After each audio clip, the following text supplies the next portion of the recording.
Good morning, children. In our last class, we were discussing about the chapter metals and the non-metals.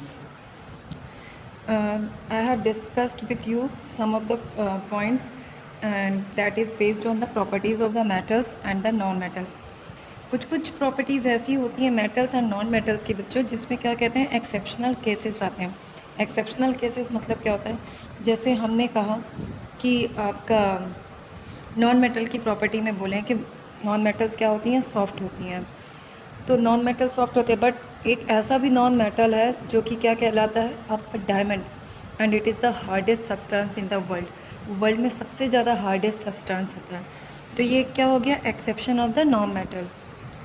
इसी तरीके से हम normally कहते हैं मेटल्स जो हैं वो रूम टेम्परेचर पे कौन से स्टेट में होते हैं, रूम टेम्परेचर में वो सॉलिड स्टेट में होते हैं.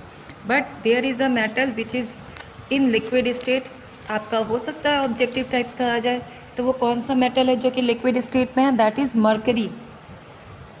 ऐसे ही आपका है मेटल्स में boiling point and melting point उनका बहुत हाई होता है, बट आपका गैलियम है, सीसियम जो है उसका मेल्टिंग पॉइंट और बॉइलिंग पॉइंट लो होता है.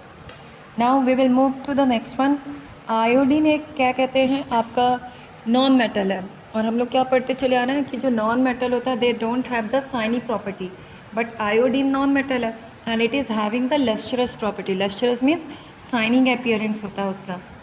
कार्बन ये मैंने बताई दी आपको.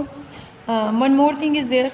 हम बोलते आ रहे हैं कि नॉन मेटल्स जो होते हैं they are bad conductor of electricity. एक आपका क्या कहते हैं नॉन मेटल है जी, that is the allotrope of carbon and it is graphite, and graphite is good conductor of electricity. Normally क्या होते हैं मेटल्स जो होते हैं वो बहुत हार्ड होते हैं, but some of the metals are there which we can easily cut with using a knife. हम ईजिली उसको नाइफ से कट कर सकते हैं. वो क्या क्या है, lithium, sodium and the potassium. ये इतने सॉफ्ट होते हैं कि हम इनको ईजिली किसी भी शार्प पॉइंटेड आपके इंस्ट्रूमेंट से इनको कट कर सकते हैं, for example knife. Now we will come to metals and non metals, how they will react. Non metals जो होते हैं बच्चों वो क्या होते हैं, they are acidic oxide. Means जब वो वाटर से क्या कहते हैं रिएक्ट करते हैं then form acidic oxides. And जो आपके कुछ मेटल्स होते हैं they form basic oxides. Means non metals forms acidic oxides and the non metal metals form basic oxides. Now we will discuss about the chemical properties of the metals. Chemical properties of the metal, सबसे basic property है metal जब भी हमारा oxygen के साथ react करता है then it will form metal oxide.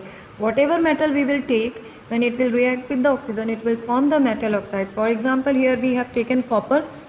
Copper on reacting with oxygen it will form copper oxide. Now here the next example is aluminium. Aluminium is reacting with oxygen and now it is forming aluminium oxide. Is it okay with you? Now see one more thing. कुछ एक word आपका आता है amphoteric.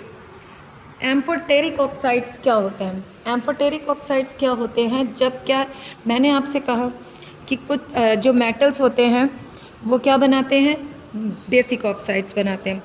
लेकिन कुछ metals ऐसे भी होते हैं कि जो कि acidic and basic both behaviour दिखाते हैं. मतलब वो एसिडिक भी बनाएगा और बेसिक भी बनाएगा. जो ऐसे मेटल्स होते हैं जो कि एसिडिक और बेसिक दोनों फॉर्म करते हैं they are called amphoteric oxides. उन्हें हम कहते हैं amphoteric oxides. For example here when aluminium react with when aluminium react with acid then it will form Al aluminium chloride and water will release. means यहाँ पे आपका जो metals था वो एसिड के साथ रिएक्ट किया तो क्या बनता है, जब भी कोई भी मेटल आपका एसिड के साथ रिएक्ट करता है देन आपका वाटर ज़रूर बनता है.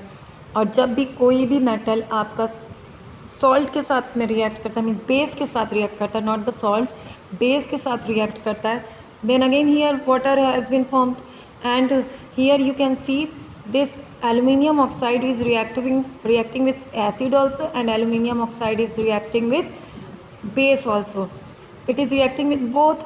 So here aluminium oxide is amphoteric oxide. अगर आपका एग्जाम में पूछ ले give one example of amphoteric oxide. very easily you can write down aluminium oxide. Okay, next है जो मेटल ऑक्साइड्स होते हैं वो वाटर में इनसॉल्युबल होते हैं, मीन्स वाटर में वो सॉल्युबल नहीं होंगे, उसमें वो घुलते नहीं हैं, डिज़ोल्व नहीं होते हैं, लेकिन कुछ कुछ वाटर्स में सॉल्युबल हो जाते हैं और वो क्या फॉर्म करते हैं, एल्कलीज फॉर्म करते हैं। मतलब मेटल्स नॉर्मली वाटर में डिज़ोल्व नहीं होते हैं और जो डिज़ोल्व हो जाते हैं they are forming alkalis. Sodium oxide and potassium oxide dissolve in water to produce alkalis.